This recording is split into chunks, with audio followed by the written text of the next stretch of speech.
Que dire dans mes prières? Pourquoi prier? À quoi ça sert de prier si Dieu sait tout? Et au fond, qu'est-ce que la prière? Force est de constater que c'est beaucoup plus facile de parler de la prière que de prier. Beaucoup plus facile de sonder l'Écriture pour savoir ce que la Bible dit sur la prière que de prier. Et si je m'auto-examine avec honnêteté et sincérité, je dois avouer et constater que la prière est probablement le maillon faible de ma vie. On reconnaît tous que c'est un besoin fondamental, ce n'est pas là le problème, mais c'est quand même un combat. Être un chrétien sans prier n'est pas plus possible qu'être en vie sans respirer. C'est une phrase tirée du livre « La prière » de John. C'est sans doute là l'affirmation la plus puissante que j'ai lue au sujet de la prière, mais aussi celle qui représente le plus grand défi. La respiration, utilisée comme métaphore de la prière chrétienne, rend bien ce que la prière devrait être. Elle nous rappelle que la prière, elle est essentielle à notre existence. Respirer est nécessaire dans tout ce que nous faisons. De la même manière, la prière est fondamentale et vitale. Prier, c'est respirer. La prière a une place vitale dans la vie du chrétien. On peut prier sans être chrétien, mais on ne peut être chrétien sans prier. La prière est au chrétien ce que le souffle est à la vie. Et pourtant, aucun devoir du chrétien n'est autant négligé que celui de la prière. La première trace écrite que l'on ait d'une prière dans la Bible se trouve dans Genèse 4. Je lis: Adam connut encore sa femme, elle enfanta un fils et l'appela du nom de Seth, car Dieu m'a donné une autre descendance à la place d'Abel que Caïn a tué. À Seth aussi il naquit un fils qu'il appela du nom d'Énoch. C'est alors que l'on commença à invoquer le nom de l'Éternel. C'est à cette époque-là qu'on a commencé à prier l'Éternel selon la Bible du Semeur. Invoquer le nom de l'Éternel, c'est bien plus que de simplement prononcer son nom à haute voix. Invoquer son nom, c'est faire appel à ce qu'il est. C'est un appel à l'aide, comme lorsque quelqu'un crie « Faites le 15 ». L'un des passages les plus ironiques des Écritures est le passage où les disciples demandent à Jésus « Enseigne-nous à prier ». Je lis dans Luc chapitre 11, verset 1, « Jésus priait un jour en un certain lieu, lorsqu'il eut achevé, un de ses disciples lui dit « Seigneur, enseigne-nous à prier ».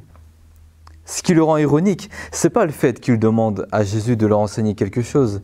Cette requête, elle est frappante parce qu'elle est la seule trace que nous ayons dans les Écritures des disciples qui demandent à Jésus de leur enseigner quelque chose. Et bien que Jésus, il ait fait beaucoup de miracles, les disciples ne disent pas à Jésus « Enseigne-nous à faire des miracles ». Personnellement, j'aurais peut-être demandé cette chose-là à Jésus. Enseigne-moi à guérir un paralysé. Je ne sais pas, par exemple. Et cependant, lorsqu'ils en viennent à la prière, les disciples disent à Jésus, « Enseigne-nous, apprends-nous à prier ». Et comment définir la prière? Qu'est-ce que la prière? Je vous propose une définition de Gary Millar, directeur d'un institut biblique de théologie en Australie. Il dit ceci: prier, c'est invoquer Dieu pour qu'il accomplisse sa promesse. Prier, c'est invoquer Dieu pour qu'il accomplisse sa promesse. C'est ce que tout au long de la Bible, les patriarches, les psalmistes, les prophètes, Jésus et les apôtres ont fait.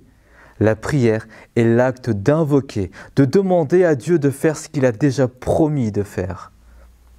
Et bien que la Bible ne contienne aucune définition explicite de la prière, son sens fondamental est de demander. On le voit par exemple dans le Notre Père, où Jésus leur donne un modèle pour demander à Dieu d'établir son royaume, d'asseoir sa réputation, de pardonner et de subvenir aux besoins de ses serviteurs. En résumé, prier, c'est demander à Dieu de faire ce que dans sa grâce, il a déjà promis d'accomplir. Formuler des demandes en accord avec l'Évangile, avec les Écritures, c'est l'essence de la prière. Les prières spécifiques que le Nouveau Testament nous encourage à prier et pour lesquelles nous pouvons avoir l'assurance que Dieu répondra viennent confirmer ce que nous venons de dire. Nous pouvons prier en Église ou individuellement avec cette assurance que Dieu répondra. Prions pour que Dieu se glorifie. Prions pour le pardon. Prions pour une meilleure connaissance de Dieu, grandir dans la connaissance de Jésus. Prions pour la sagesse. Prions pour la force d'obéir, pour la force de vivre pour Dieu.